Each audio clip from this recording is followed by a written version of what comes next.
بندگان خدا کے اوصاف 24 رمضان المبارک سن 1422 ہجری مطابق 10 دسمبر سن 2021 بروز پیر صبح 9:30 بجے۔ بسم اللہ الرحمن الرحیم۔ الحمد للہ الملک المحمود المالک الودود ومؤمل كل مطرود، والصلاة والسلام الأكملان الأتمان على رسولنا محمد بن عبد الله بن عبد المطلب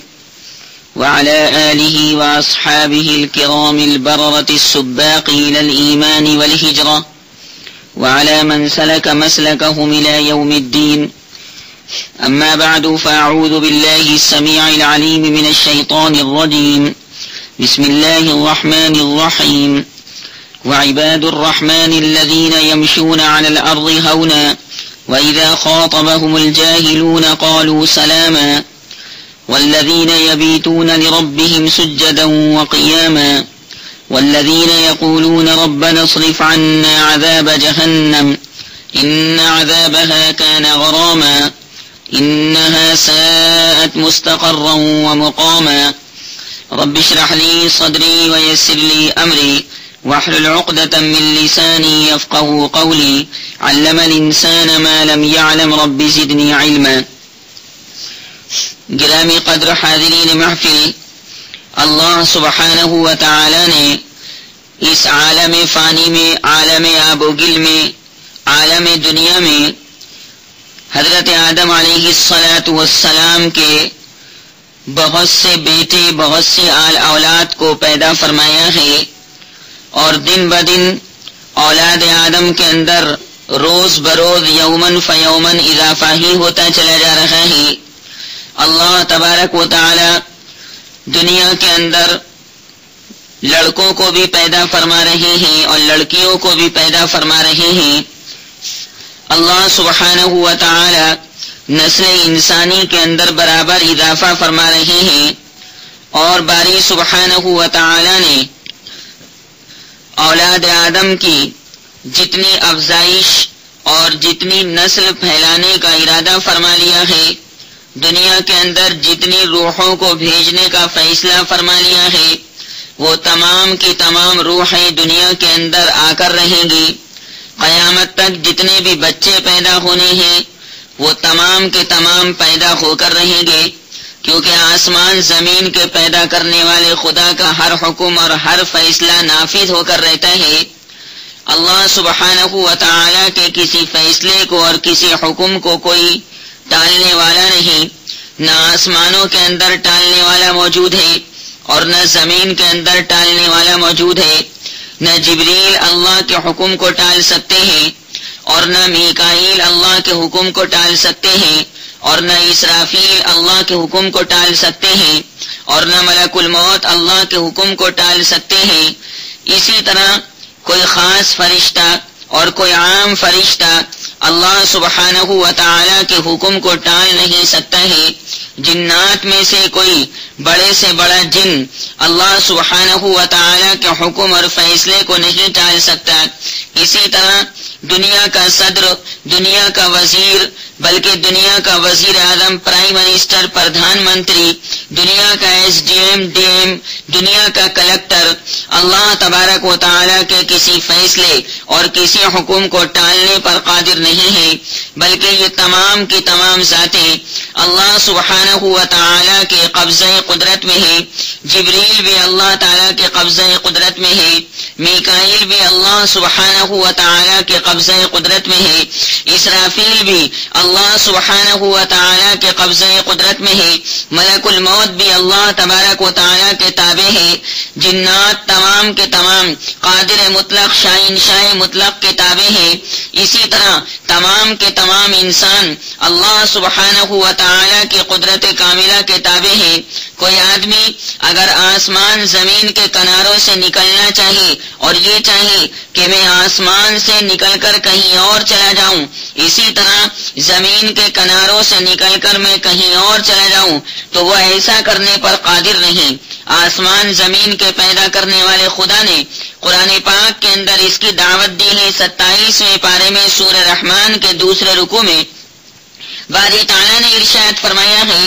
کہ اے جنات اور اے انسان، اگر آپ لوگ آسمان کے کناروں سے کہیں اور نکل کر جانا چاہتے ہیں اور زمین کے کناروں سے نکل کر آپ کہیں اور جانا چاہتے ہیں تو آپ کو اجازت ہے، لیکن آپ ایسا کرنے پر قادر نہیں ہیں۔ چنانچہ باری تعالیٰ نے ارشاد فرمایا ہے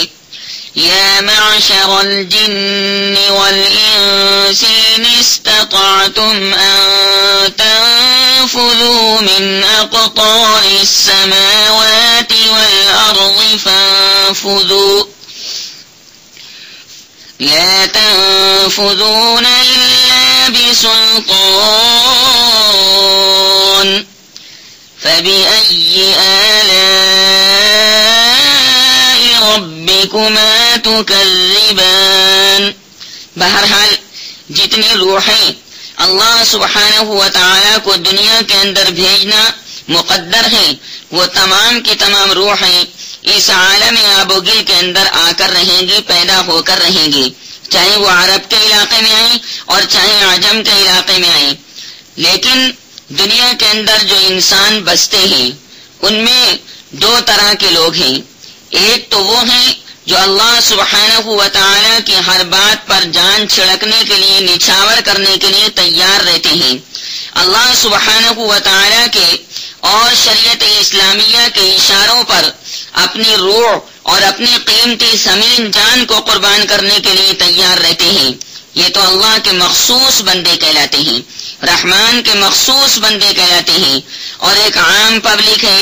کہ جو باری تعالیٰ کے احکام کی کچھ پرواہ نہیں کرتی، عام لوگ ہیں، عام مرد ہیں، عام عورتیں ہیں کہ جو آسمان زمین کے پیدا کرنے والے خدا کے احکام کی ذرہ برابر پرواہ نہیں کرتے، نہ مثبت احکام کو مانتے ہیں اور نہ منفی احکام کو مانتے ہیں، نہ پازیٹیو احکام کو تسلیم کرتے ہیں اور نہ منفی یعنی نگیٹو احکام کو تسلیم کرتے ہیں۔ غرضے کے لاؤبالی پن ان لوگوں کے اندر موجود ہے۔ وہ لوگ اوباش قسم کے لوگ ہیں، وہ لوگ غلط قسم کے لوگ ہیں، وہ لوگ صراط مستقیم سے ہٹے ہوئے لوگ ہیں، وہ لوگ سیدھے سیدھے راستے سے ہٹے ہوئے لوگ ہیں، وہ لوگ جادہ مستقیم سے ہٹے ہوئے لوگ ہیں، وہ لوگ راہ خدا سے ہٹے ہوئے لوگ ہیں، وہ لوگ قرآن پاک کے راستے سے ہٹے ہوئے لوگ ہیں، وہ لوگ جناب محمد الرسول اللہ صلی اللہ علیہ وسلم کی پاک سنتوں کے راستے سے ہٹے ہوئے ہیں، بلکہ وہ شیطان کے راستے کی جانب مائل لیتے ہیں اور وہ آزادانہ زندگی گزارتے ہیں۔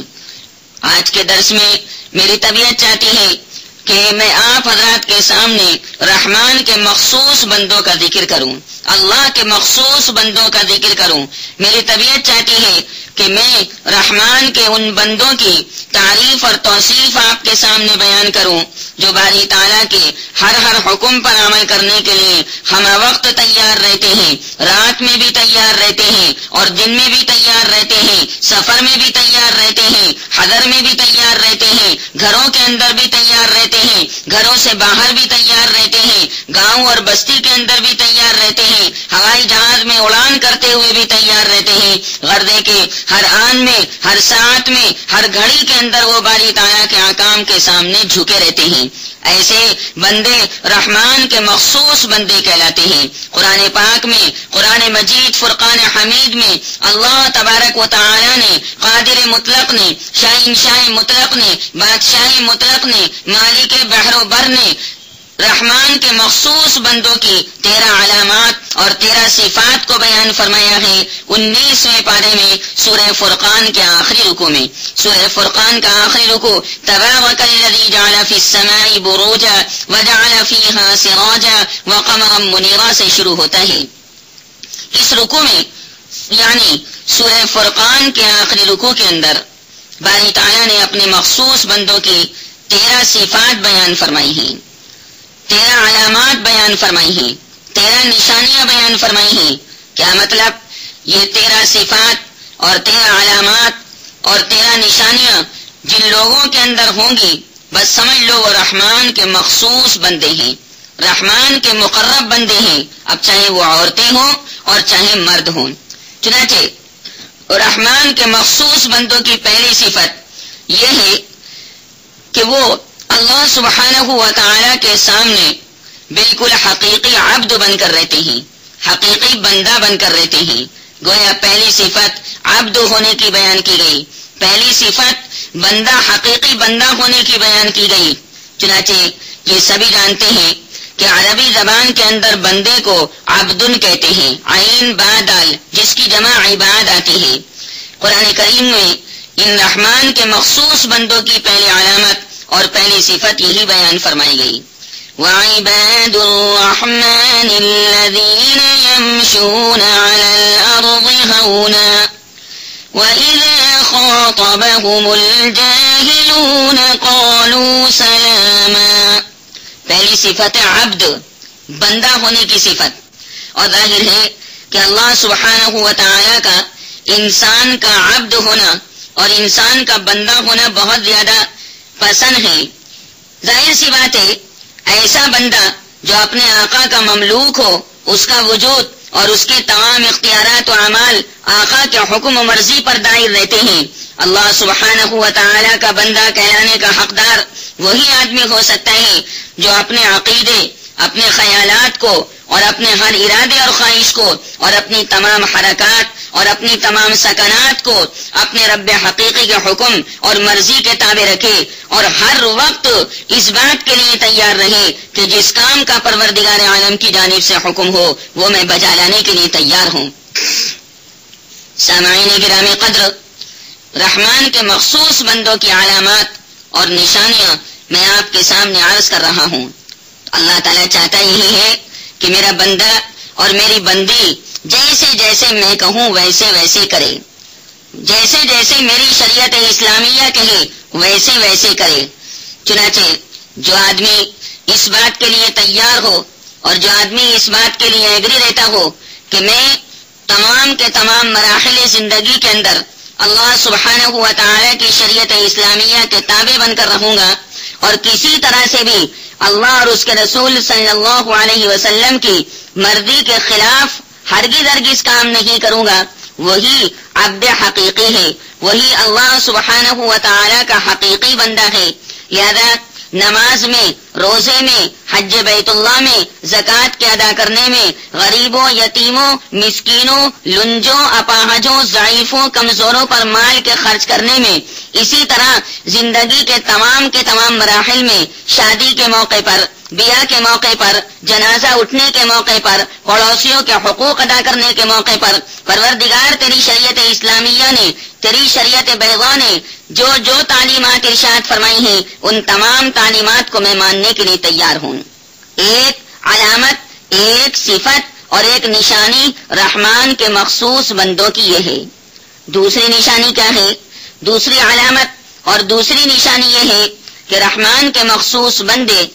اللہ کی زمین پر، رحمان کی زمین پر تواضع کے ساتھ چلتے ہیں، اکڑ کر نہیں چلتے، تکبر کے ساتھ نہیں چلتے، مونچھوں کو تاؤ دے کر نہیں چلتے، سینہ نکال کر نہیں چلتے، اسی طرح متکبرانہ چال کے ساتھ نہیں چلتے، بلکہ انتہائی تواضع کے ساتھ اور انتہائی انکساری کے ساتھ اور انتہائی مسکنت کے ساتھ اللہ سبحانہ و تعالی کی زمین پر چلتے ہیں۔ چنانچہ باری تعالیٰ کو اکڑ کر چلنا، باری تعالیٰ کو تکبر کے ساتھ چلنا بے انتہا ناپسندیدہ ہے۔ تکبر کے بارے میں بھی مستقل میری کیسٹ موجود ہے جس میں پوری تفصیل میں نے تکبر اور بڑائی کے بارے میں عرض کی ہے، اس کو خرید کر اس سے استفادہ کرنا چاہیے۔ آج تو میں صرف ضمناً تکبر کے بارے میں عرض کر رہا ہوں۔ خواتین و حضرات، اللہ سبحانہ و تعالی کو بندے کی تواضع بے انتہا پسند ہے۔ قرآن پاک کے 15ویں پارے میں اللہ نے ارشاد فرمایا سورہ بنی اسرائیل کے اندر، وَلَا تَمْشِ فِي الْأَرْضِ مَرَحًا إِنَّكَ لَن تَخْرِقَ الْأَرْضَ وَلَن تَبْلُغَ الْجِبَالَ طُولًا كُلُّ ذَلِكَ كَانَ سَيِّئُهُ عِندَ رَبِّكَ مَكْرُوهًا۔ لہذا اللہ سبحانہ و تعالی نے اپنے مخصوص بندوں کی دوسری صفت اور دوسری علامت اور دوسری نشانی بیان فرمائی کہ میرے بندے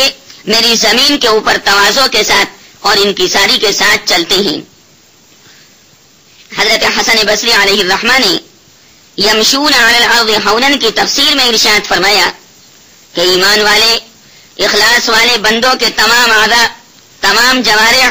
ان کی آنکھیں، ان کے کان، ان کے ہاتھ پاؤں سب باری تعالیٰ کے سامنے ذلیل و عاجز ہوتے ہیں۔ ناواقف جاہل آدمی ان کو دیکھ کر معذور عاجز سمجھتا ہے، حالانکہ نہ وہ بیمار ہیں نہ معذور ہیں، بلکہ تندرست، قوی اور طاقتور ہیں۔ مگر ان مخلصین مومنین پر اللہ سبحانہ و تعالیٰ کا خوف اور ڈر ایسا طاری رہتا ہے جو دوسروں پر طاری نہیں رہتا۔ ان کو دنیا کے دھندوں سے آخرت کی فکر نے روکا ہوا ہے، اور جو آدمی آسمان زمین کے پیدا کرنے والے خدا پر بھروسہ نہیں کرتا اور اس کی ساری فکر دنیا ہی کے کاموں میں لگی رہتی ہے، تو وہ ہمیشہ حسرت میں رہتا ہے، افسوس میں رہتا ہے کہ دنیا تو ساری ملتی نہیں اور آخرت میں اس نے حصہ لیا نہیں۔ اور جس آدمی نے اللہ کی نعمت صرف کھانے پینے کی چیزوں کو سمجھا ہے اور اونچے اخلاق کی طرف اس کا دھیان نہیں جاتا، سمجھ لو اس کا علم بہت تھوڑا ہے اور عذاب اس کے لیے تیار ہے۔ یہ رحمان کے مخصوص بندوں کی دوسری صفت میں نے آپ کے سامنے بیان کی کہ وہ اللہ کی زمین پر تواضع کے ساتھ چلتے ہیں۔ تیسری صفت رحمان کے بندوں کی کیا ہے؟ تیسری صفت رحمان کے خاص بندوں کی یہ ہے کہ جب جہالت والے ان سے بات چیت کرتے ہیں، مکالمہ کرتے ہیں، تو وہ سلامتی کی بات ان کے مقابلے میں کہتے ہیں۔ تیسری صفت بیان فرماتے ہوئے حق تعالیٰ نے یوں ارشاد فرمایا ہے، وَإِذَا خَاطَبَهُمُ الْجَاهِلُونَ قَالُوا سَلَامًا۔ جہالت والے مرد، جہالت والی عورتیں جب ان کے ساتھ جہالت کا اور نادانی کا اور بدتمیزی کا برتاؤ کرتے ہیں تو یہ رحمان کے مخصوص بندے ان کی بدتمیزی کا جواب بدتمیزی سے نہیں دیتے۔ وہ جاہل، وہ نادان، وہ ناواقف بندے ان اللہ کے مخصوص بندوں کو گالی دیتے ہیں، لیکن یہ اللہ کے مخصوص بندے پلٹ کر ان کو گالی نہیں دیتے۔ یہ نادان، یہ جاہل، یہ ناواقف لوگ رحمان کے خاص بندوں کو مارنے کی کوشش کرتے ہیں، ان پر ہتھیار اٹھاتے ہیں، ان پر بندوق اٹھاتے ہیں، ان پر رائفل اٹھاتے ہیں، ان پر کلاشن کوف اٹھاتے ہیں، اسی طرح ان کے اوپر لاٹھی اٹھاتے ہیں، ان کو پیٹنے کی اور مارنے کی کوشش کرتے ہیں، لیکن رحمان کے مخصوص بندے انتقامی کارروائی نہیں کرتے۔ بدلے کی بھاونا ان کے اندر نہیں ہوتی، بدلے کی کیفیت اور بدلے کا ارادہ اور بدلے کی چاہت اور انتقام کی چاہت ان کے اندر نہیں رہتی، بلکہ وہ اللہ سبحانہ و تعالیٰ کے اوپر سارا معاملہ چھوڑ دیتے ہیں اور کہتے ہیں کہ اللہ سبحانہ و تعالیٰ کی طاقت اور قوت اور شکتی بہت زیادہ بڑی ہوئی ہے، لہذا اللہ کا انتقام اور اللہ کا بدلہ لینا بھی بہت زیادہ بڑا ہے،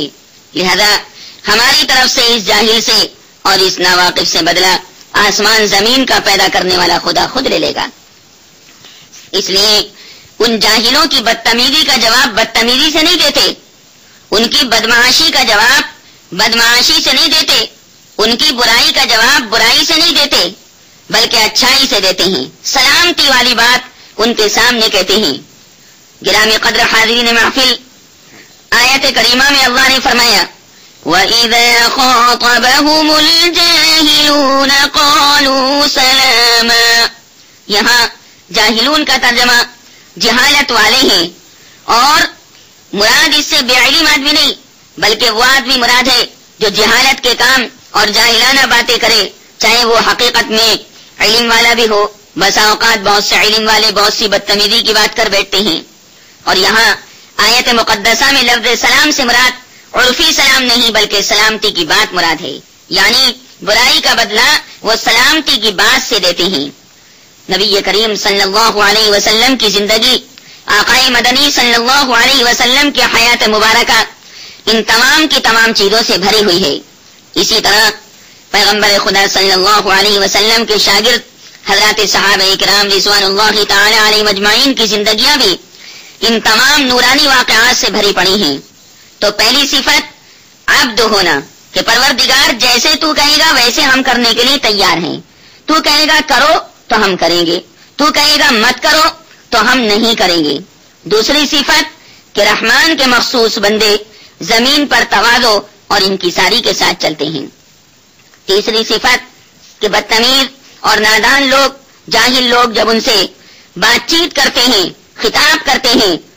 تو وہ سلامتی والی بات ان کے سامنے پیش کرتے ہیں۔ چوتھی صفت کیا ہے؟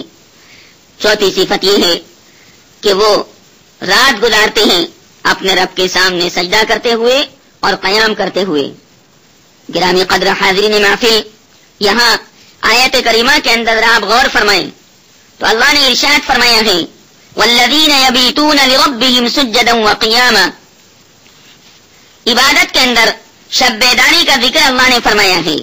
جس کا مطلب یہ ہے کہ رحمان کے خاص بندے اپنے رب کو سجدہ کرتے ہوئے اور اپنے رب کے سامنے قیام کرتے ہوئے رات گزار دیتے ہیں۔ اس سے ایک بات یہ معلوم ہوئی کہ آدمی کو اپنی رات کے اندر سے ایک حصہ اللہ تبارک و تعالیٰ کی عبادت کے لیے مخصوص کر لینا چاہیے۔ آدمی ایک حصے میں سو جائے، ایک حصے میں اپنے اہل و عیال اور اپنی بیوی کے حقوق ادا کرے، اور اسی طرح ایک حصے میں اللہ سبحانہ و تعالیٰ کی عبادت کرے۔ گویا اسلام یہ چاہتا ہے کہ بندہ خالق کے حقوق بھی ادا کرے اور بندہ مخلوق کے حقوق بھی ادا کرے۔ دونوں حقوق کی ادائیگی کے اوپر اسلام بہت زیادہ زور دیتا ہے۔ یہ بات آیت کریمہ کے اندر بیان فرمائی گئی کہ میرے خاص بندے رات گزارتے ہیں، کبھی سجدے میں پڑھ کر اور کبھی میرے سامنے قیام کی حالت میں کھڑے ہو کر اور قیام کی حالت میں تلاوت کلام پاک کرتے ہوئے۔ گویا اس آیت کریمہ سے باری سبحانہ و تعالی تہجد کی نماز کی جانب اشارہ فرما رہے ہیں، جو رات کے آخر حصے کے اندر پڑھی جاتی ہے۔ تہجد کی نماز انبیاء کرام علیہم الصلاۃ والسلام کا شعار ہے۔ تہجد کی نماز حضرات پیغمبران علیہم الصلاۃ والسلام کی امتیازی شان ہے۔ تہجد کی نماز اولیاء کرام کی مخصوص علامت ہے۔ حضرت شاہ ولی اللہ محدث دہلوی علیہ الرحمہ نے ارشاد فرمایا ہے کہ جو آدمی تہجد کی نماز کا پابند نہیں ہے، رات میں اٹھ کر نیند کو چھوڑ کر، نیند سے دست بردار ہو کر اللہ اللہ اللہ اللہ کرنے کی عادت اس کو نہیں ہے، سمجھ لو وہ کبھی مقام ولایت کو نہیں پا سکتا، اس کو ہم کبھی اللہ کا ولی نہیں کہہ سکتے۔ معلوم یہ ہوا کہ تہجد کی نماز کو باری تعالیٰ کے ساتھ تقرب حاصل کرنے میں بہت زیادہ دخل ہے۔ اس وقت میں ضمناً یہ چیز عرض کر رہا ہوں، ورنہ تہجد کی نماز کی مستقل کیسٹ موجود ہے اس عنوان کے تحت۔ جو ماں بہن اس کو لے کر استفادہ کرنا چاہے وہ تہجد کی نماز کے بارے میں پوری معلومات حاصل کر سکتی ہے۔ پورا 1 گھنٹے کا بیان تہجد کے بارے میں ہی ہے۔ تو رحمان کے مخصوص بندوں کی ایک علامت یہ کہ وہ رات میں اللہ سبحانہ و تعالیٰ کے سامنے تہجد کی نماز کے لیے کھڑے ہو جاتے ہیں۔ خواتین و حضرات، میں نے ابھی عرض کیا کہ عبادت میں شب بیداری کا ذکر خصوصیت سے یہاں اس واسطے کیا گیا کہ یہ وقت یعنی رات کا وقت سونے اور آرام کرنے کا وقت ہے۔ اس میں نماز کے لیے کھڑا ہونا، اس میں اللہ کی عبادت کے لیے کھڑا ہونا ظاہر سی بات ہے، بہت دل گردے کی بات ہے۔ اس میں خاص مشقت انسان کے اوپر پڑتی ہے، خاص زبردست تکلیف انسان اٹھاتا ہے، نیند چھوڑتا ہے، جاڑوں کے موسم میں گرم گرم لحاف کو چھوڑتا ہے، اسی طرح گرمیوں کے موسم میں دوسری تکالیف اٹھا کر اللہ کے سامنے کھڑا ہوتا ہے کہ رات بھر مچھروں نے کاٹ کر انسان کو تکلیف پہنچائی اور آخر رات میں اس کو نیند آنے کو ہے، لیکن آخر رات میں تہجد کی نماز کا وقت آن پہنچا، لہذا اب یہ تہجد کی نماز کے لیے اٹھ کھڑا ہوا اور اس نے اپنی نیند کی کوئی پرواہ نہیں بلکہ نیند کو ترک کر دیا، نیند کو چھوڑ دیا۔ نبی کریم صلی اللہ علیہ وسلم نے ارشاد فرمایا، امام ابو عیسیٰ ترمذی علیہ الرحمہ نے حضرت ابو امامہ رضی اللہ عنہ سے روایت کیا کہ آپ صلی اللہ علیہ وسلم نے ارشاد فرمایا کہ تہجد کی پابندی کرو، جس کو قیام لیل بھی کہتے ہیں، کیونکہ وہ تم سے پہلے بھی سب نیک بندوں کی عادت رہی ہے اور وہ اللہ تعالیٰ سے تم کو قریب کرنے والی اور گناہوں کا کفارہ ہے اور گناہوں سے روکنے والی چیز ہے، اس لیے اس صفت کو بھی اختیار کرنے کی بے انتہا ضرورت ہے۔ حضرت عبداللہ ابن عباس رضی اللہ تعالی عنہما نے ارشاد فرمایا کہ جس آدمی نے عشاء کے بعد یعنی عشاء کی نماز سے فارغ ہونے کے بعد 2 رکعت یا 2 سے زائد رکعتیں پڑھ لی وہ بھی اس حکم میں داخل ہے۔ چنانچہ حضرت عبداللہ ابن عباس رضی اللہ عنہما کا یہ مقولہ تفسیر مظہری کے اندر لکھا ہوا ہے علامہ بغوی علیہ الرحمہ کے حوالے سے۔ حضرت عثمان غنی رضی اللہ عنہ سے مروی ہے کہ پیغمبر خدا صلی اللہ علیہ وسلم نے ارشاد فرمایا کہ جس آدمی نے عشاء کی نماز جماعت کے ساتھ ادا کر لی تو آدھی رات عبادت میں گزارنے کے حکم میں ہو گیا، اور جس نے فجر کی نماز جماعت سے ادا کر لی وہ باقی آدھی رات بھی عبادت میں گزارنے والا سمجھا جائے گا. یہ حدیث پاک امام احمد بن حنبل علیہ الرحمہ نے بھی روایت فرمائی اور مسلم شریف کے اندر بھی یہ حدیث پاک ہے اور تفسیر مظہری کے اندر بھی اسی آیت کریمہ کے تحت میں موجود ہے جس کا بیان اس وقت آپ حضرات کے سامنے چل رہا ہے. گویا عشاء کی نماز جماعت کے ساتھ ادا کر لی اور سو گیا، سمجھ لو آدھی رات مسلسل عبادت کرنے کا ثواب اس کو ملتا رہا، اور صبح اٹھ کر فجر کی نماز اس نے جماعت کے ساتھ ادا کر لی تو باقی آدھی رات بھی عبادت کے اندر اس کی شمار کی جائے گی، لکھی جائے گی. اب عورتیں تو جماعت کے ساتھ نماز پڑھتی نہیں، وہ تو مسجد میں جا کر نماز پڑھتی نہیں. پھر ان کے بارے میں کیا ہے؟ ان کے بارے میں یہ ہے کہ انہوں نے عشاء کی نماز کو وقت پر ادا کر لیا. جیسے ہی اذان عشاء کی ہو گئی، عشاء کی نماز کو وقت پر ادا کر لیا اور اس کے بعد فجر کی نماز کو ادا پڑھ لیا تو ان عورتوں کا بھی یہی حکم ہے، گویا اس عورت کی جو عشاء کی نماز وقت پر پڑھ لے مکروہ وقت کو چھوڑ کر اور اسی طرح فجر کی نماز ادا کر پڑھ لے، قضا نہ کرے، تو گویا یوں سمجھیں گے کہ یہ اللہ کی بندی پوری رات اللہ سبحانہ و تعالیٰ کی عبادت میں لگی رہی، چاہے وہ بستر پر پڑی ہوئی سو رہی ہے، بستر پر لیٹ کر آرام کر رہی ہے. بہرحال یہ 4 صفات رحمان کے بندوں کی ہوئیں. 5ویں صفت یہ ہے کہ یہ اللہ سبحانہ و تعالیٰ کے مخصوص بندے رات اور دن عبادت میں اور اطاعت گزاری میں اور اللہ کی فرما برداری میں مصروف رہنے کے باوجود بے خوف ہو کر نڈر ہو کر نہیں بیٹھے رہتے، بلکہ ہر وقت خدا کا خوف اور آخرت کی فکر رکھتے ہیں، جس کے لیے عملی کوشش بھی برابر یہ کرتے رہتے ہیں. یہ 5 وقتہ نمازیں بھی پڑھتے ہیں، یہ فجر بھی پڑھتے ہیں، یہ ظہر بھی پڑھتے ہیں، یہ عصر بھی پڑھتے ہیں، یہ مغرب بھی پڑھتے ہیں، یہ عشاء بھی پڑھتے ہیں، یہ تمام کی تمام عبادات ادا کرتے ہیں،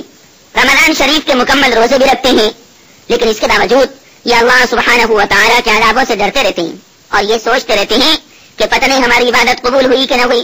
اور پتہ نہیں اللہ تبارک و تعالیٰ ہمیں عذاب جہنم کے اندر گرفتار کر دے تو ہم کیا کر سکتے ہیں. لہذا باری تعالیٰ سے دعائیں کرتے رہتے ہیں اور یہ کہتے رہتے ہیں کہ پروردگار بے شک ہم نماز پڑھ رہے ہیں لیکن جہنم کے عذاب سے ڈر لگتا ہے، بے شک ہم سال گزرنے کے بعد زکات کو ادا کر رہے ہیں لیکن جہنم کے عذاب سے ڈر لگتا ہے. پروردگار رمضان شریف کے روزے ہم رکھ رہے ہیں لیکن جہنم کے عذاب سے ہم ڈر رہے ہیں. پروردگار تیرے غضب کا خوف ہمارے دلوں کے اندر موجود ہے، لہذا یہ تھراتے رہتے ہیں، یہ برابر ڈرتے رہتے ہیں، بے خوف ہو کر نہیں بیٹھتے، نڈر ہو کر نہیں بیٹھتے، بلکہ اللہ سبحانہ و تعالیٰ سے ڈرتے رہتے ہیں. اور ظاہر سی بات ہے کہ جو باری تعالیٰ سے ڈرے گا وہ گناہوں کو بھی ترک کرے گا، اور جو گناہ کو ترک کرے گا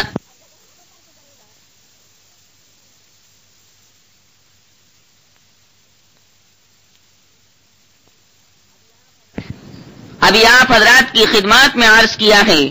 کہ جو آدمی باری تعالیٰ سے ڈرتا ہے، خوف کھاتا ہے اور سمجھتا ہے کہ آسمان زمین کا پیدا کرنے والا خدا ہر آن میں، ہر ساتھ میں، ہر گھڑی میں، ہر لمحے میں، ہر سیکنڈ کے اندر ہم کو دیکھ رہا ہے، تو وہ ڈر کر گناہوں کو ترک کرے گا، اور جب گناہوں کو ترک کرے گا تو اللہ کے قریب جائے گا، کیونکہ اللہ تعالیٰ تک روکنے والی چیز یہ معاصی ہیں، یہ خطائیں ہیں، یہ ذنوب ہیں، یہ سیئات ہیں اور یہ برے کام ہیں جو اللہ سبحانہ و تعالیٰ کی بارگاہ تک پہنچنے سے انسان کو روکتے ہیں. لہذا رحمان کے مخصوص بندوں کی 5ویں صفت یہ ہے کہ وہ عذاب جہنم سے پناہ مانگتے رہتے ہیں. قرآن کریم میں اسی رکوع میں اللہ نے بیان فرمایا ہے سورہ فرقان کے آخری رکوع میں 19ویں پارے میں، والذین یقولون ربنا اصرف عنا عذاب جہنم ان عذابها كان غراما. اس سے پہلے کی جو صفت تھی کہ وہ اللہ کے سامنے سجدہ بھی کرتے ہیں اور قیام بھی کرتے ہیں، وہ اس آیت میں بیان فرمائی گئی. والذین یبیتون لربهم سجدا وقیاما، اور عذاب جہنم سے پناہ مانگنے کی بات اس آیت میں ذکر کی گئی.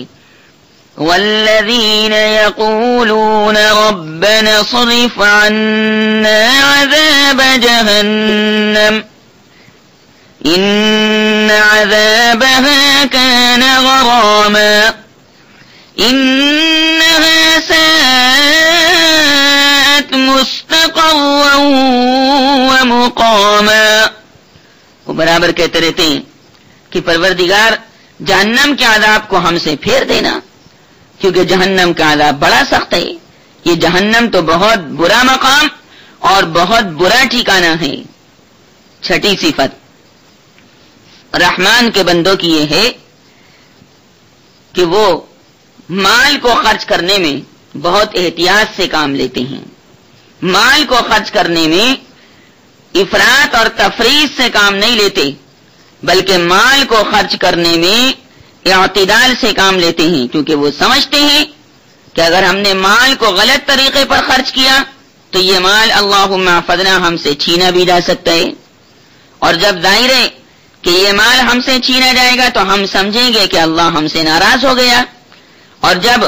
باری تعالیٰ ہم سے ناراض ہو گیا تو سوائے جہنم میں جانے کے اللہم احفظنا اور کیا ٹھکانہ ہے. جہنم کے بارے میں بھی میری مستقل کیسٹ موجود ہے جس میں جہنم کے کھانے پینے کا ذکر کیا گیا ہے کہ جہنمیوں کو نعوذ باللہ ثم نعوذ باللہ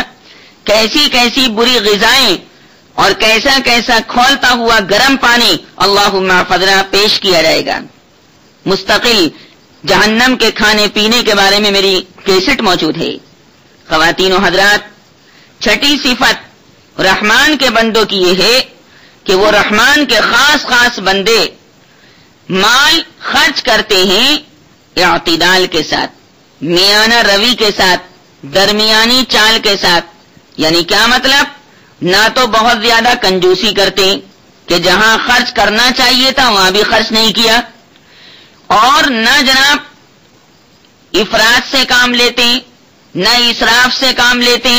کہ صاحب بے درے خرچ کر دیا، نالی کے پانی کی طرح جناب مال کو بہا دیا، جائز کاموں کے اندر ضرورت سے زائد خرچ کر دیا جو اسراف کہلاتا ہے، اور جو اللہ سبحانہ و تعالی کو بہت زیادہ ناپسند ہے فضول خرچی نہیں کرتے. خواتین و حضرات، فضول خرچی کے بارے میں بھی میری مستقل کیسٹ موجود ہے. اللہ کا شکر ہے انسانی زندگی کے تمام مراحل کے بارے میں میرے بیانات اور میری تقریریں موجود ہیں، اور یہ تقریریں کیسٹس کے اندر اسی واسطے پیش کی جا رہی ہیں تاکہ گھر گھر کے اندر یہ کیسٹس بجیں اور گھر گھر میں نورانی ماحول پیدا ہو. تو فضول خرچی کے بارے میں بھی مستقل کیسٹ موجود ہے. خواتین و حضرات، رحمان کے مخصوص بندے نہ کنجوسی کرتے ہیں، رحمان کے مخصوص بندے نہ بخل کرتے، بلکہ رحمان کے مخصوص بندے اعتدال کے ساتھ، میانہ روی کے ساتھ خرچ کرتے ہیں کہ جہاں خرچ کرنا چاہیے وہاں اتنا ہی خرچ کرتے ہیں جتنے خرچ کی ضرورت ہے، اور زائد خرچہ کرتے نہیں، اور جہاں خرچ نہیں کرنا چاہیے وہاں خرچ کرنے سے بچتے ہیں، اجتناب کرتے ہیں، احتراز کرتے ہیں، اور اللہ سبحانہ و تعالی سے ڈرتے ہیں. میں نے پہلے بھی عرض کیا ہے کہ یہ مال اللہ سبحانہ و تعالی کی بہت بڑی نعمت ہے. اسی مال کو حاصل کرنے کے چکر میں انسان مارا پھرتا ہے.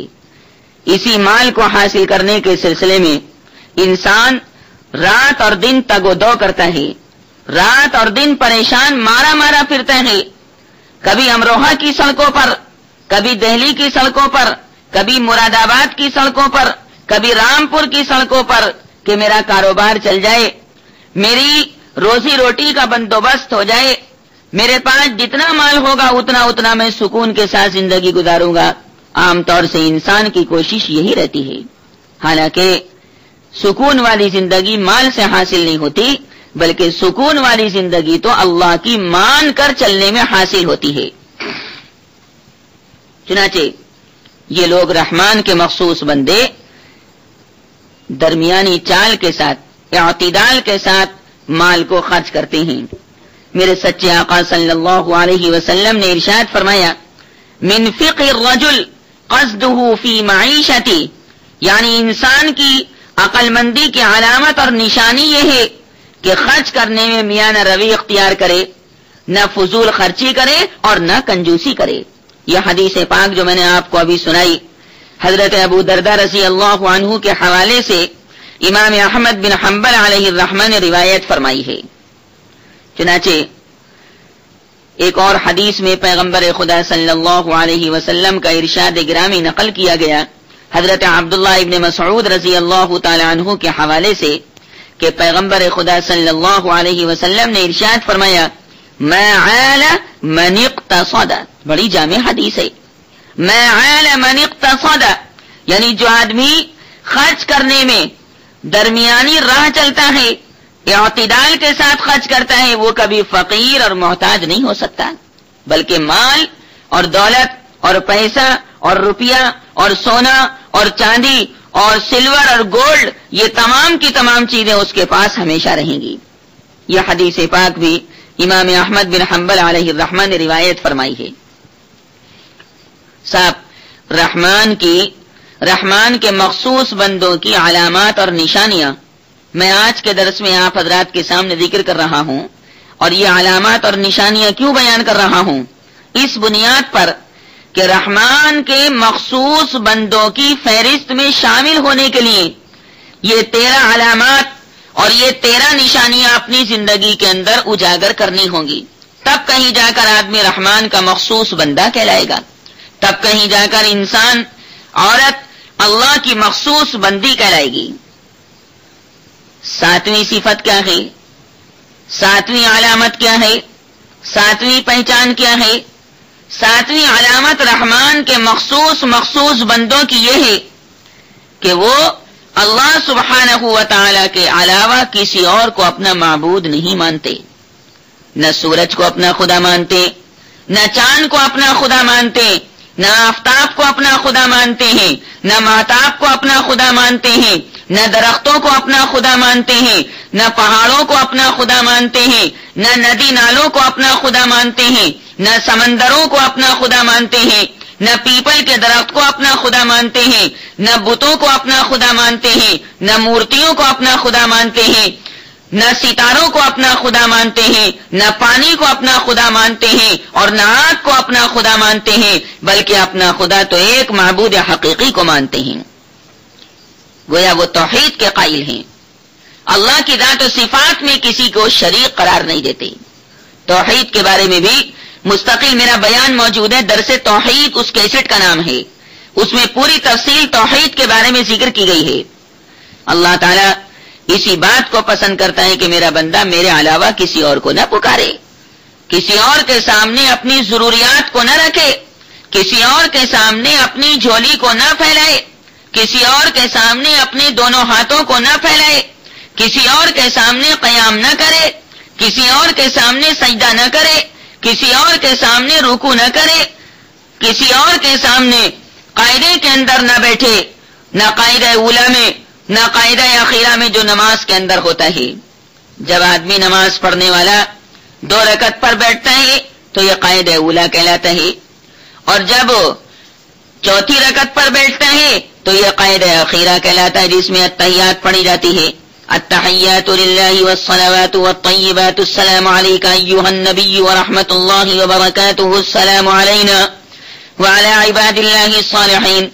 اشہد ان لا الہ الا اللہ واشہد ان محمدا عبدہ ورسولہ۔ التحیات کے بارے میں بھی مستقل میرا بیان موجود ہے، اس کا نام ہے التحیات کا فلسفہ۔ یہ تمام کیسٹس کے نام اور تقریروں کے نام درمیان میں اس لیے ذکر کر دیتا ہوں تاکہ آپ حضرات کے لیے استفادہ بہت آسان ہو جائے اور آپ کو کسی طرح کی کوئی پریشانی پیش نہ آئے۔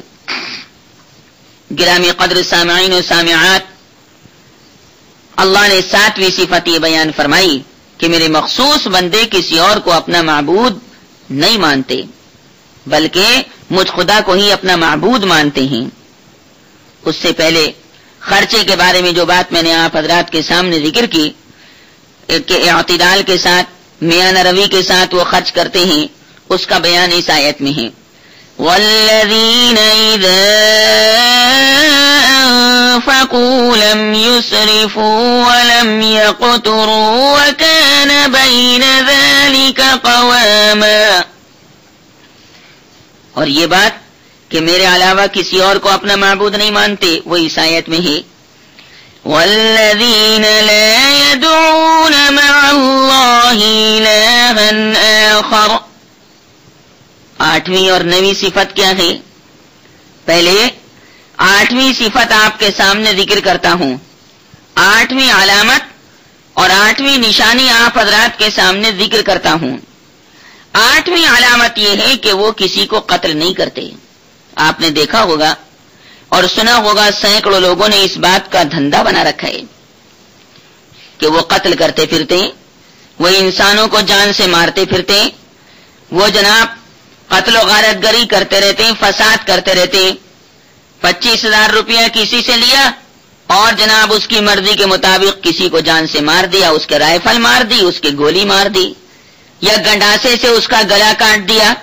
یا کلاڑی سے اس کا جناب گلا کاٹ دیا، گردن کاٹ دی۔ غرضے کے پیسہ لے کر انسانوں کی جان لیتے رہتے ہیں، انسانوں کو قتل کرتے پھرتے ہیں۔ اللہ نے بیان فرمایا کہ میرے مخصوص بندے ہرگز یہ کام نہیں کرتے، بلکہ وہ دوسروں کو جینے کی دعا دیتے ہیں، وہ دوسروں کو حیات طیبہ پاکیزہ زندگی کی دعا دیتے ہیں، وہ دوسروں کے لیے کہتے ہیں بیٹے جگ جگ جیو،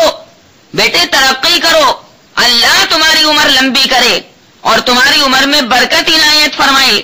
برابر وہ اس بات کو کہتے رہتے ہیں۔ وہ دوسروں کو کیا ماریں گے؟ وہ ہرگز دوسروں کو نہیں مارتے بلکہ جان مال کی حفاظت کرتے ہیں۔ پڑوسی اگر کہیں باہر چلا جاتا ہے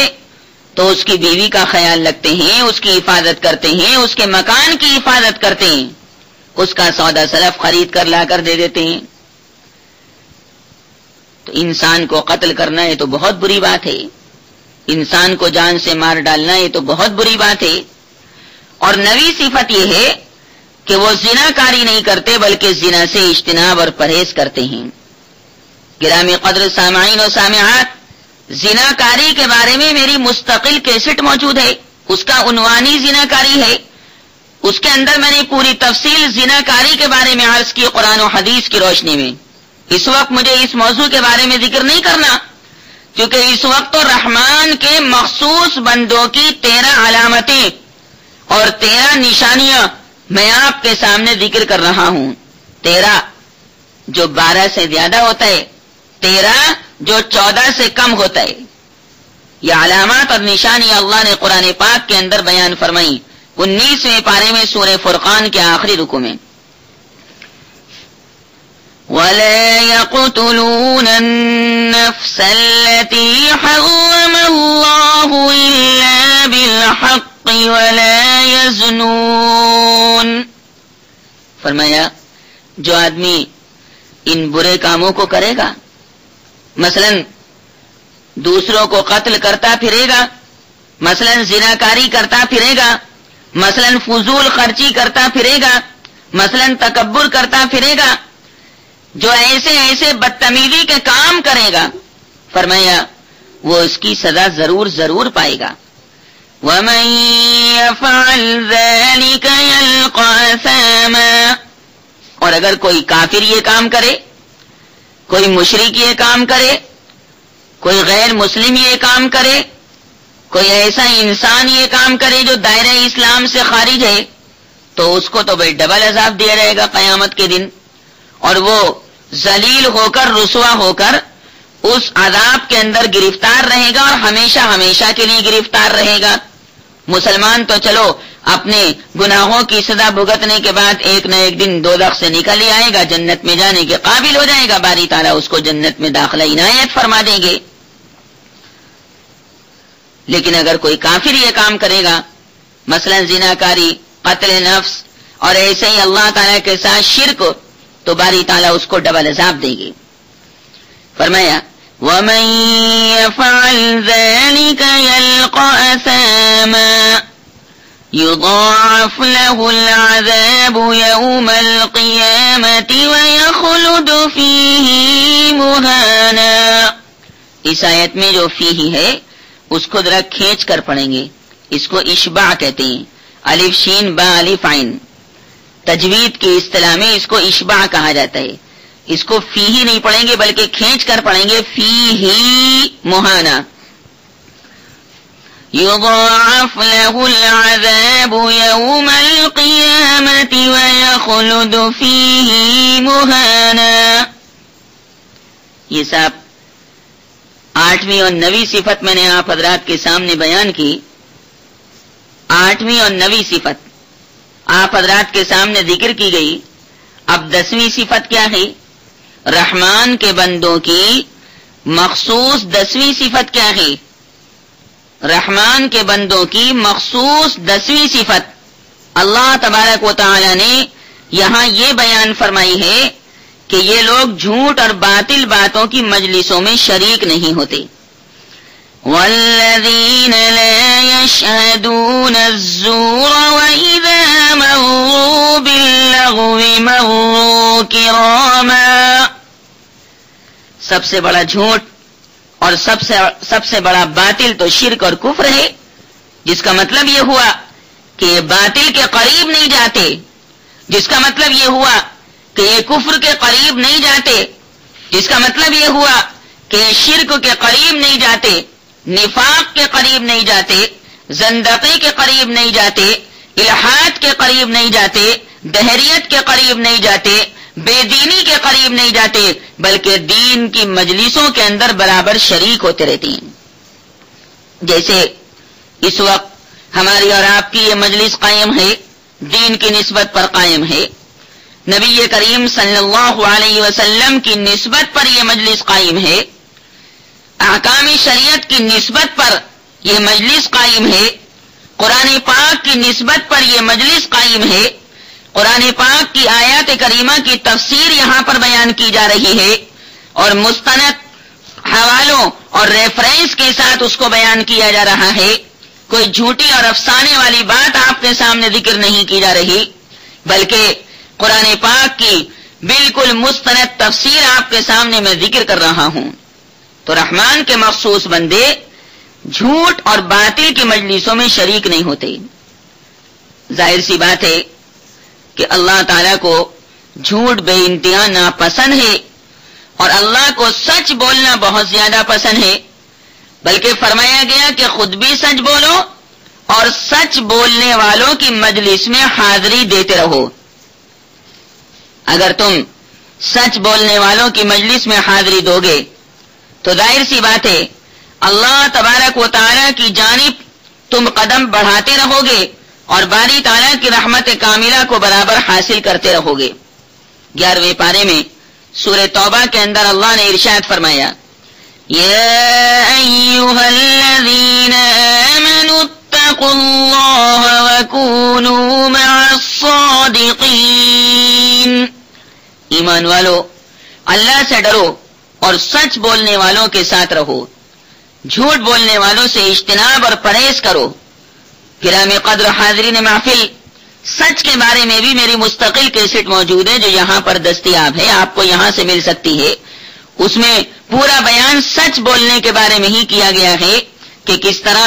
قرآن کریم اور احادیث مصطفیہ اور احادیث محمدیہ سچ کے بولنے کے اوپر زور دیتے ہیں. بہرحال آیت کا مطلب یہ ہے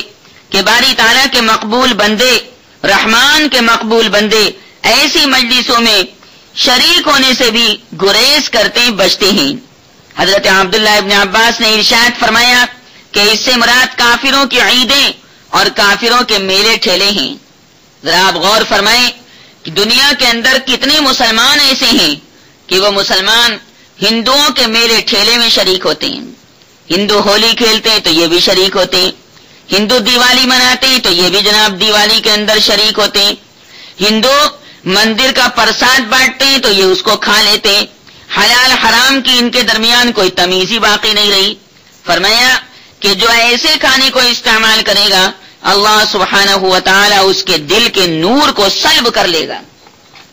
دل کے نور کو باری تعالی چھین لے گا اور یہ پھر روتا اور بلکتا اور سسکتا پھرے گا. اس لیے یہ 10ویں صفت رحمان کے مخصوص بندوں کی ہے جو میں نے آپ کے سامنے ذکر کی ہے کہ یہ لوگ جھوٹ اور باطل کی مجلسوں میں شریک نہیں ہوتے. بہت سے لوگ محرم کے مہینے میں امام باڑوں میں جا کر ماتم دیکھتے ہیں، شریعت اسلامیہ کا وہاں جو مذاق اڑایا جاتا ہے اس مذاق کے اندر شریک ہوتے ہیں. صحابہ کرام کو جو وہاں گالیاں دی جاتی ہیں، تبرہ کیا جاتا ہے، ان گالیوں میں یہ بھی شریک ہو جاتے ہیں. اگرچہ خود تو نہیں بکتے لیکن اس مجلس میں شریک ہیں، تو جتنا وبال صحابہ کرام کو گالیاں دینے والوں پر پڑتا ہے اتنا ہی وبال ان سننے والوں کے اوپر بھی پڑتا ہے۔ شوق سے جناب ماتم دیکھنے کے لیے چلے جاتے ہیں جو شریعت اسلامیہ میں جائز نہیں۔ حضرت مجاہد اور محمد ابن حنفیہ نے فرمایا کہ اس سے مراد گانے بجانے کی محفلیں ہیں، مطلب یہ کہ رحمان کے مخصوص بندے گانے بجانے کی محفلوں میں حاضر نہیں ہوتے بلکہ ان سے پرہیز کرتے ہیں۔ سینکڑوں مسلمان سنیما میں جا کر منڈوے پر جا کر فلمیں دیکھتے ہیں اور گانے بجانے کی محفلوں میں شریک ہوتے رہتے ہیں، طوائف کے ناچ کو دیکھتے ہیں، گھنگرو کے مقام پر جہاں ناچ گانا کیا جاتا ہے اس مقام پر جا کر شریک ہو جاتے ہیں، سیرت کے جلسوں میں نہیں جاتے، قرآن کی تفسیر کی مجلسوں کے اندر نہیں جاتے بلکہ گانے بجانے کی محفلوں میں شریک ہوتے ہیں۔ خواتین و حضرات، گانے بجانے کے بارے میں بھی میری مستقل کیسٹ موجود ہے جو یہاں سے آپ کو مل جائے گی، اس میں بتایا گیا ہے کہ گانا بجانا کس طرح شیطان کرواتا ہے۔ امام مالک علیہ الرحمہ نے فرمایا کہ شراب پینے پلانے کی مجلسیں مراد ہیں، مطلب یہ کہ رحمان کے بندے شرابیوں کی مجلس میں نہیں جاتے، نہ شراب پیتے ہیں نہ دوسرے کو پلاتے ہیں اور نہ شراب کی مجلس میں حاضری دیتے ہیں بلکہ اس سے اجتناب اور پرہیز کرتے ہیں۔ حقیقت یہ ہے گرامی قدر سامعین و سامعات کہ ائمہ تفاسیر کے ان اقوال میں کوئی اختلاف نہیں، یہ ساری مجلسیں زور کی مجلسیں ہیں، باطل کی مجلسیں ہیں۔ فرمایا والذین لا یشہدون الزور وإذا مروا باللغو مروا کراما، کہ ایک تو یہ باطل اور جھوٹ کی مجلسوں میں اور شراب کی مجلسوں میں حاضری نہیں دیتے، اور اگر کسی وقت چلتے چلاتے کوئی گانے کی مجلس، گانے کی محفل، باطل کی مجلس، جھوٹ کی مجلس کے پاس سے ان کا گزر ہوتا ہے تو انتہائی وقار کے ساتھ اور انتہائی سنجیدگی کے ساتھ آنکھوں کو نیچا کر کے یہ اس مقام سے، برے مقام سے، بری مجلس سے گزر جاتے ہیں اور ذرہ برابر اس کی جانب التفات نہیں کرتے، ذرہ برابر اس کی جانب میلان نہیں کرتے، بلکہ انتہائی وقار کے ساتھ گزر جاتے ہیں، ایسے گزر جاتے ہیں جیسے ان کو اس ناچ گانے کا علم ہی نہیں ہوا یا اس ناچ گانے یا بجانے کا احساس ہی ان کو نہیں ہوا۔ والذین لا یشہدون الزور وإذا مروا باللغو مروا کراما، ایک اور صفت، ایک اور علامت جو آگے بیان کی جا رہی ہے اللہ سبحانہ و تعالی کی حوالے سے، 11ویں صفت، وہ کیا ہے؟ وہ یہی جو میں نے آپ کے سامنے ذکر کی کہ انتہائی وقار کے ساتھ اور انتہائی سنجیدگی کے ساتھ برے مقام سے گزر جاتے ہیں۔ وَإِذَا مَرُّوا بِاللَّغْوِ مَرُّوا كِرَامًا، نبی کریم صلی اللہ علیہ وسلم کے صحابی حضرت عبداللہ ابن مسعود رضی اللہ تعالیٰ عنہ کا اتفاق سے ایک روز کسی بیہودہ مجلس پر گزر ہو گیا جہاں بدتمیزی کی باتیں ہو رہی تھیں، تو وہاں ٹھہرے نہیں بلکہ گزرے چلے گئے۔ نبی کریم صلی اللہ علیہ وسلم کو یہ معلوم ہوا تو فرمایا کہ اوہو، ابن مسعود تو کریم ہو گئے، اور یہ آیت تلاوت فرمائی جس میں بیہودہ مجلسوں سے کریموں اور شریفوں کی طرح گزر جانے کا حکم دیا گیا ہے۔ وَإِذَا مَرُّوا بِاللَّغْوِ مَرُّوا كِرَامًا، 12ویں بات، 12ویں علامت جو اس آیت میں ذکر کی گئی ہے، وَالَّذِينَ إِذَا ذُكِّرُوا بِآيَاتِ رَبِّهِمْ لَمْ يَخِرُّوا عَلَيْهَا صُمًّا وَعُمْيَانًا، یعنی رحمان کے مخصوص بندوں کی یہ شان ہے کہ جب ان کو باری تعالیٰ کی آیات اور آخرت کی یاد دلائی جاتی ہے تو وہ ان آیات کی طرف اندھے بہروں کی طرح متوجہ نہیں ہوتے، بلکہ سننے والے اور دیکھنے والے، بصیرت رکھنے والے انسان کی طرح ان میں غور و فکر کرتے ہیں اور ان پر عمل کرنے کی کوشش کرتے ہیں۔ مطلب یہ کہ رحمان کے بندے غافل بن کر نہیں رہتے، رحمان کے بندے مغفل بن کر نہیں رہتے، رحمان کے بندے غافل اور مغفل اور فلش اور بے وقوف اور احمق لوگوں کی طرح معاملہ نہیں کرتے کہ انہوں نے سنا ہی نہیں یا دیکھا ہی نہیں۔ اس آیت میں 2 چیزیں مذکور ہیں، ایک اللہ کی آیات پر گر پڑنا یعنی اہتمام کے ساتھ متوجہ ہونا، یہ تو بہت بڑی نیکی کی بات ہے. دوسرے اندھے بہروں کی طرح کرنا کہ قرآن کی آیات پر توجہ تو دیں مگر یا تو اس پر عمل کرنے میں کوتاہی کریں یا اس کو کان لگا کر سنے ہی نہیں. اور ایک اور مطلب اس کا نکل سکتا ہے کہ اگر قرآن پاک کی کوئی بات ان کو سنائی جاتی ہے یا اللہ کی کوئی بات سنائی جاتی ہے تو وہ غور و فکر کرتے ہیں کہ یہ بیان کرنے والا صحیح بات بیان کر رہا ہے کہ نہیں. اور 13ویں صفت اس آیت کریمہ میں بیان فرمائی گئی کہ وہ اپنی بیویوں کے لیے اور اپنی آل اولاد کے لیے دعا کرتے رہتے ہیں، کہتے رہتے ہیں کہ پروردگار ہماری بیویوں کو اور ہماری آل اولاد کو ہمارے لیے آنکھوں کی ٹھنڈک بنانا اور ہمیں متقین کا امام بنانا. یہ 13 صفات ہیں جو اس آیت کریمہ کے اندر بیان فرمائی گئی ہیں. رحمان کے مخصوص بندوں کی علامتیں، رحمان کے مخصوص بندوں کی نشانیاں، یہ 13 علامتیں اور 13 نشانیاں جن لوگوں کے اندر موجود ہوں گی سمجھ لو وہ اللہ کے مخصوص بندے ہوں گے. اور جن عورتوں اور ماں اور بہنوں کے اندر یہ 13 چیزیں ہوں گی سمجھ لو وہ رحمان کی خاص بندیاں کہلائیں گی. اس لیے ضرورت اس بات کی ہے کہ اپنی زندگی کے اندر ان 13 صفات کو اجاگر کیا جائے. اللہ سبحانہ و تعالی مجھے بھی عمل کی توفیق ارزانی فرمائے اور آپ حضرات کو بھی. وآخر دعوانا الحمدللہ رب العالمین.